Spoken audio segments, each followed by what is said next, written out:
से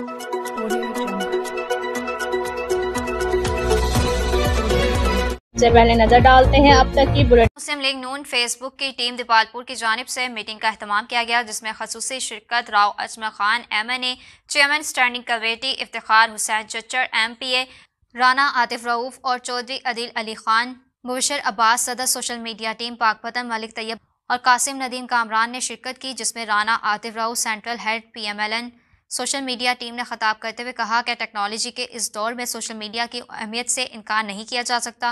मुस्लिम लीग नून के अवामी बालादस्ती और कानून की हुक्मरानी के नज़रिए को शर्मिंदा ताबीर करने और अपने नौजवान जनरेशन को इसकी अहमियत बावर कराने की अशद ज़रूरत है। मुबशर अब्बास सदर SMT social media team Pakistan ने कहा कि पाकिस्तान के सबसे बड़े सोशल प्लेटफॉर्म फेसबुक पर अपने कारकुनान और हिमायत करनेगान को यकजा करने और उन्हें उसकी अहमियत से आगाह करने के लिए इस तकरीब का इनेकाद किया गया है। आखिर में तमाम कायदीन ने खिताब किया। इसलिए नए लाइफ बॉय में है एक्टिव सिल्वर, जो दे जरासीम से 10 गुना बेहतर हिफाजत। नया सिल्वर लाइफ बॉय, दुनिया का नंबर 1 जर्म प्रोटेक्शन सोप।